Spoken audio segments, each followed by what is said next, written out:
23 जुलाई 1969। सफलता का आधार, परखने की शक्ति। बाप दादा एक एक को देखते हुए क्या देखते हैं? बाप दादा हर एक में 4 बातें देख रहे हैं। वो कौन सी 4 बातें हैं? हर एक ने अपना अपना विचार सुनाया। एक तो ताज देख रहे थे, दूसरा तख्त, तीसरा तदबीर और चौथा तकदीर। यही 4 चीजें हर एक में देख रहे हैं। संगम का ताज कौन सा होता है, मालूम है? तो आज बाप दादा तख्त नशीन व ताजधारी वत्सों की सभा में आए हैं। ताजधारियों को ही इस संगठन में बुलाया है, लेकिन हर एक का ताज अपना अपना तथा यथाशक्ति ही है। यह तो देख रहे थे कि इस संगम में कौन कौन ताज तख्तधारी बन बैठे हैं। किस किस ने कितना बड़ा ताज धारण किया है व छोटा धारण किया है, और ताज को सदा ही सिर पर रखकर चलते हैं व कभी कभी ताज को किनारे रख देते हैं। आप सभी भी अपने आप को जानते हो ना, क्योंकि सभी चुने हुए रत्न हैं तो इतनी पहचान तो जरूर होगी ही। अपनी तदबीर और तकदीर की परख है। आप अपने को पूरा परख सकते हो। समझो, मिसाल के तौर पर आप एडवांस पार्टी में जाते हो तो अभी अभी आपके पुरुषार्थ प्रमाण आपकी तकदीर क्या होगी, उनको समझते हो। अपने वर्तमान पुरुषार्थ और तकदीर को जानते हो। जब अपने को परख सकोगे तभी तो दूसरों को परख सकोगे। यह जानने की भी ज़रूरत है, क्योंकि अब समय ही ऐसा आ रहा है जो कि परखने की शक्ति की आपको अति आवश्यकता है। सर्विस में सफलता पाने का मुख्य साधन ही यह है। जैसे जैसे परखने की शक्ति तीव्र हो जाएगी, वैसे वैसे ही सफलता भी मिलती जाएगी। परख पूरी ना होने कारण जो उनको चाहिए, जिस रूप से उनकी तकदीर जग सकती है, वो रूप उनको नहीं मिलता है। इसलिए ही सर्विस की सफलता कम मिलती है। कम सर्विस की रिजल्ट क्या देखने में आती है कि प्रजा तो बहुत बन जाती है, वारिस बहुत कम। वारिस कम निकलने का मतलब ही है कि उनकी रग को पूरा परख नहीं सकते हो। मरीज की पूरी परख होती है तभी तो ठीक औषधि मिलती है ना, फिर रोग भी खत्म हो जाता है।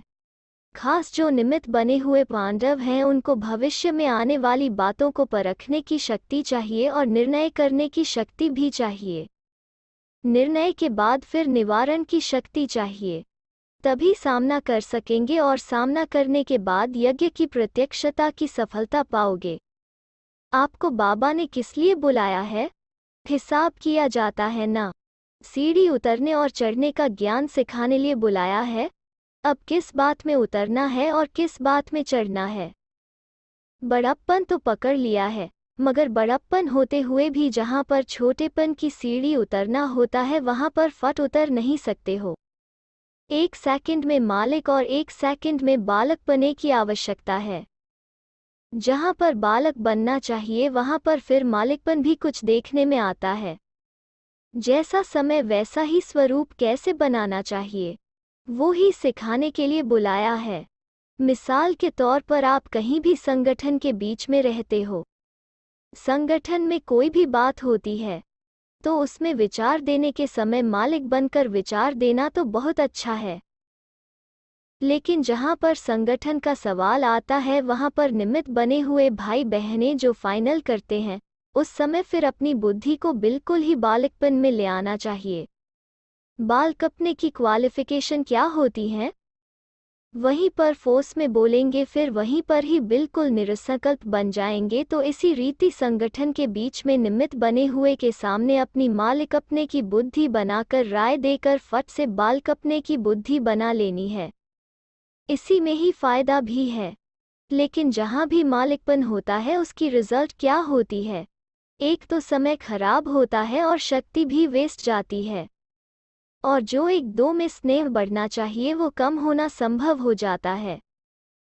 इसलिए आप लोग जैसे जैसे जिम्मेवारियां लेते जाएंगे वैसे वैसे आपको इस सीढ़ी को उतरने और चढ़ने की आवश्यकता होगी। तो इन एडवांस भविष्य सर्विस की सफलता लिए यह शिक्षा दे रहे हैं। आप सब अनुभवी भी हैं। समय प्रति समय हर एक छोटा बड़ा अपनी शक्ति और स्वमान को रखने की कोशिश करता है, और आगे चलकर यह कुछ समस्या ज़्यादा सामने आने वाली हैं। इसलिए ही जो निमित्त बने हुए हैं उनको बहुत निर्माणचित बनना पड़ेगा। निर्माण अर्थात अपने मान का भी त्याग। त्याग से फिर और ही ज्यादा भाग्य मिलता है। जितना आप त्याग करेंगे उतना और ही आपको स्वमान मिलेगा। जितना अपना स्वमान खुद रखवाने की कोशिश करेंगे उतना ही स्वमान गंवाने का कारण बन जाएंगे। इसलिए बालक और मालिक अपने की सीढ़ी को जल्दी जल्दी उतरो और चढ़ो, इस अभ्यास को बढ़ाना है। इसलिए ही आपको बुलाया है। अब इसमें सफलता तो तभी होगी जबकि परिस्थिति को परखने की शक्ति होगी। परिस्थिति को परखने से फिर परिणाम ठीक निकलता है। परखते नहीं है तो परिणाम उल्टा हो जाता है। परखने की शक्ति बढ़ाने का क्या पुरुषार्थ है? दिल की सफाई से भी इस बात में बुद्धि की सफाई जास्ती चाहिए। संकल्प की जो शक्ति है उनको ब्रेक लगाने की पावर हो। मन का संकल्प व बुद्धि की जजमेंट जो भी हो, तो मन और बुद्धि दोनों को एक तो पावरफुल ब्रेक चाहिए और मोड़ने की भी शक्ति चाहिए। यह दोनों ही शक्तियों की बहुत ज़रूरत है। इसी को ही याद की शक्ति व अव्यक्ति शक्ति कहा जाता है। अगर ब्रेक ना दे सकेंगे तो भी ठीक नहीं, अगर टर्न नहीं कर सकेंगे तो भी ठीक नहीं। तो ब्रेक देने और मोड़ने की शक्ति होगी तो बुद्धि की शक्ति व्यर्थ नहीं गवाएंगे। एनर्जी वेस्ट ना होकर जमा होती जाएगी। जितनी जमा होगी उतना ही परखने की, निर्णय करने की शक्ति बढ़ेगी। यह भी अभ्यास भट्ठी में करना चाहिए। तो अपने मन और बुद्धि को कहाँ तक ब्रेक लगा सकते हो और मोड़ सकते हो? अपने को चेक करना है। कोई बात में एक्सीडेंट होने के भी यही दो कारण होते हैं। खास पांडवों प्रति बापदादा का यही विशेष इशारा है। अच्छा, भट्ठी में तो बहुत कुछ सुना होगा, ऐसे तो नहीं कि बहुत सुनते हो तो बिंदु स्वरूप में रहना मुश्किल हो जाता है। परंतु बिंदु रूप में स्थित रहने की कमी का कारण यही है कि पहला पाठ ही कच्चा है। कर्म करते हुए अपने को अशरीरी आत्मा महसूस करें।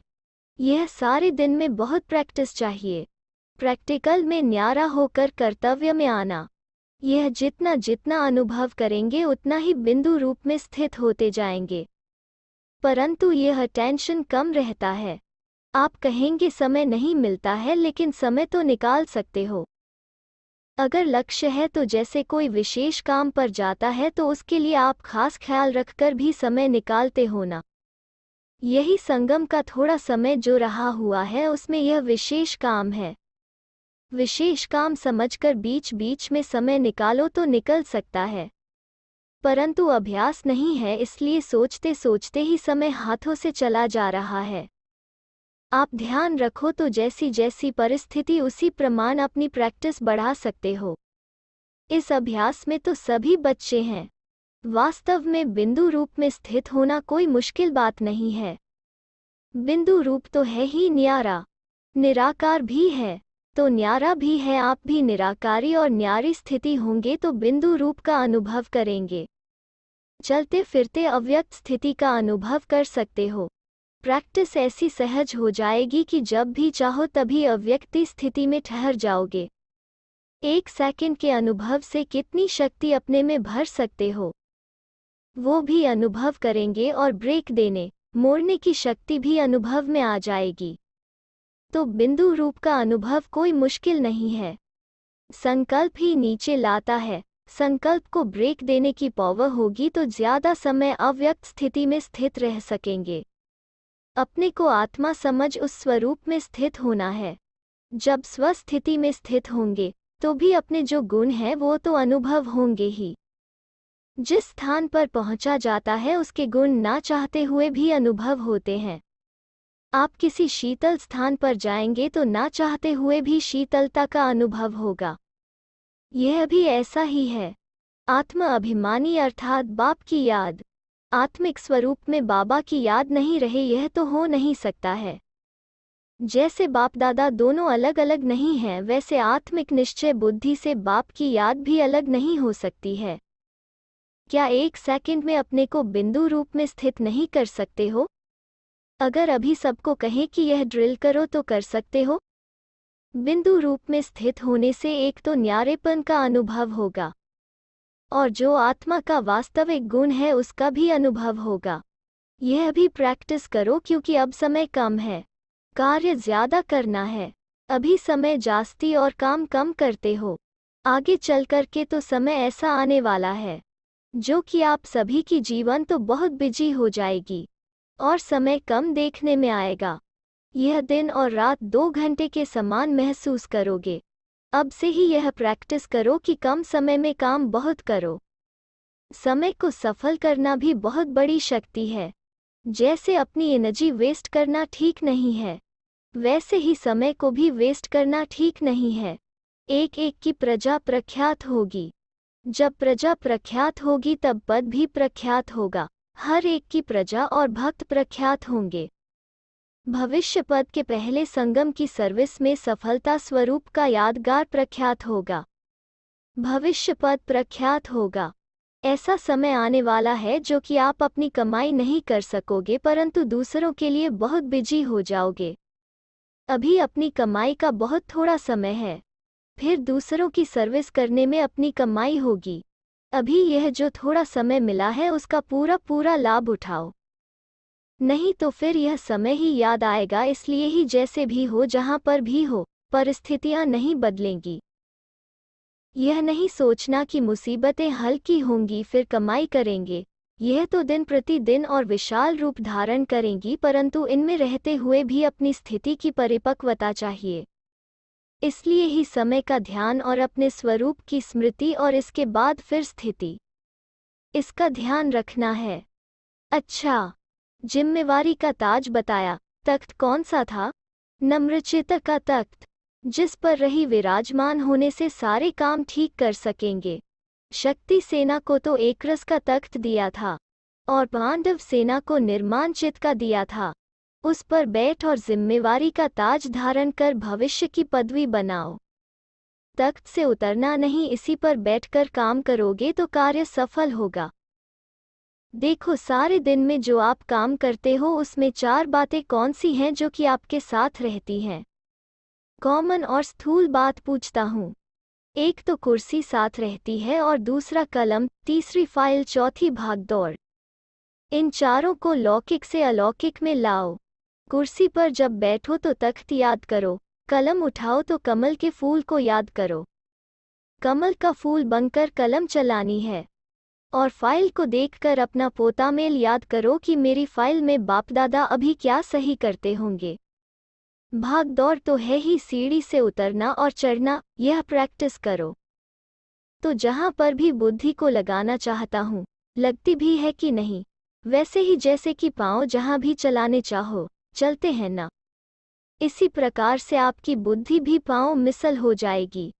अब बुद्धि को लौकिक से अलौकिक बातों में परिवर्तन करना है, तो अवस्था में भी परिवर्तन आ जाएगा। इस संगठन के रत्नों में क्या विशेष खूबी है? एक तो सभी स्नेही हैं और दूसरा मेजॉरिटी सरेंडर बुद्धि हैं।